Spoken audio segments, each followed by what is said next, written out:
Asa Lewis, and this is my informative speech presentation.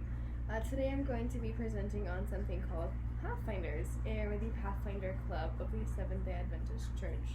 Even though I am not officially ascribed to the beliefs of the Seventh-day Adventist Church, I do believe in this organization as itself.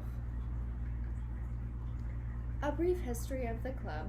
It was founded first as the Missionary Volunteer Society in 1907 by a group of young adults who wanted to do something more in their church. One of the very first things they organized was an initiative called the Dime Tabernacle. Now, the Dime Tabernacle was, in fact, made entirely out of dimes, not literally as building materials, but financed. Everyone brought a dime a week. In fact, that's not very much money, even today's money. Now, adjusted for inflation, that's roughly $1.68 per person. That's not very much money. But in less than a year, they were actually able to construct that dime tabernacle, which still stands to this day.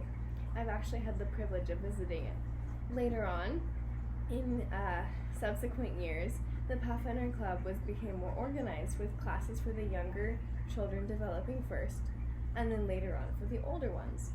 And in 1929, 47, and 48, the name and more organized aspects of the club were developed. Now, there are almost 1.6 million Pathfinders in over 160 different countries. It is one of the most prolific and fast-growing youth organizations in the world to date. There is a common joke at camporees amongst Pathfinders that once a Pathfinder, always a Pathfinder, as seen on this patch here. But also on the side of the patches on the logo, or on the logo, are the two halves of what makes a Pathfinder a Pathfinder. What is the purpose of Pathfindering? And I'm not sure if you can read these slides or not. I apologize. I will submit the actual slide PDFs so you can see that they do in fact exist. However, okay. To put the purpose of the club simply, it is to introduce young people to Christ. Additionally, and I know it's hard to read the slides, and I promise I will submit them so that they are readable, I promise, but additionally there are other purposes to the club: to help the community and reach outward and build a connection with those members out there. I like to refer to them as the family that we haven't met yet. Out in the community, the real world, are people struggling daily with their needs. And as a club, we want to offer real tangible hope and healing to those people. Additionally, some of the goals of the club are to teach youth proper leadership skills and help them grow into well-rounded, educated adults. Many of the things that the club does are aimed to teach leadership skills to normal people to help them become better adults of tomorrow. Now, honors are probably one of the most fun things that you can do in a Pathfinder Club. I'm going to try to move it forward so we can see it a little. That's the outside of that. Probably one of the most fun things about the Pathfinder Club is honors. Honors were originally designed to teach survival skills to the people back in the early years after the Missionary Volunteer Society was organized between the years of 1907 and 1949. However, later on, and up till this day, they have been adding new honors in all the different colors that you see here on the screen. Green stands for recreational, red for vocational, white for nature and natural, bright blue for arts and crafts, dark blue for spiritual gifts. Over here we have some more green for recreational, and there are a couple more colors. Purple is for health and fitness, and I believe there is a brown for agricultural and horticultural research as well. So they're very fun, and they're all about experiences with the children and moving forward with the club as a group, learning new things and finding exciting new experiences. I loved being a Pathfinder and earning honors. Now, InReach, what this slide says is actually InReach, evangelism, and reaching inside the church to see who we can help. We like to, in our club, help the elderly and the shut-ins by visiting them and occasionally bringing them a meal when they can't go out to church or otherwise go out and about in the community.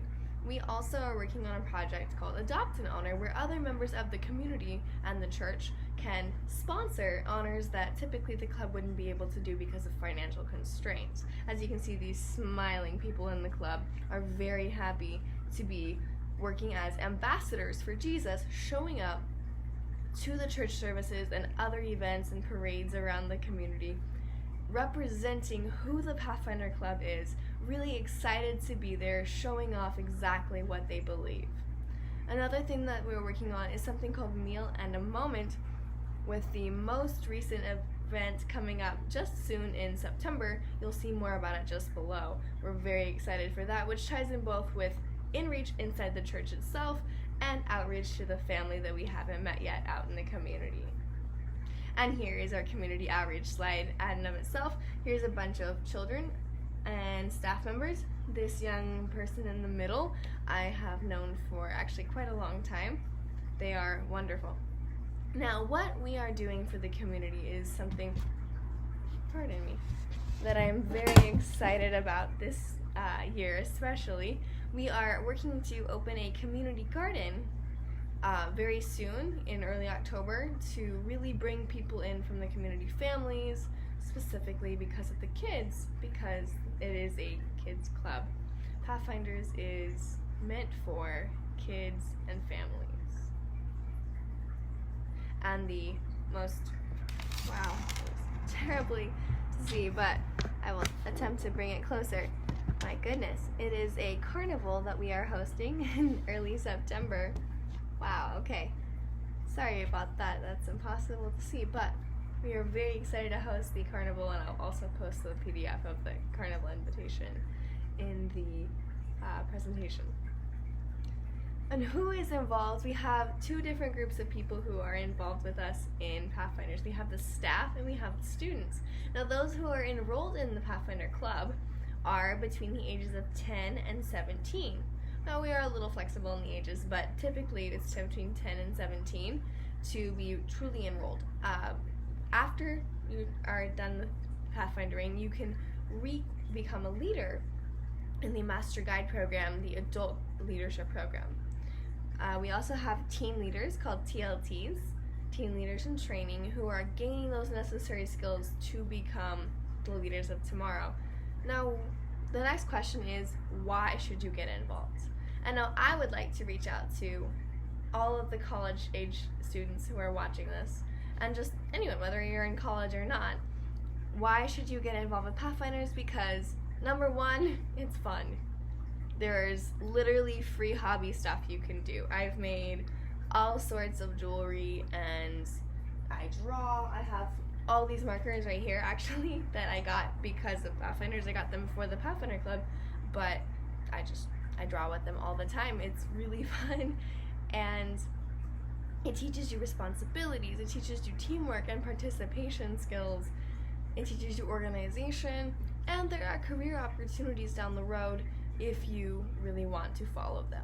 All in all, I strongly recommend Pathfinders, and finding a Pathfinder club near you at your local Seventh-day Adventist church, or if there isn't one, make one yourself. It doesn't even have to be that religious. I am personally an atheist, and I strongly believe in Pathfinders. It doesn't even have to be religious. Thank you.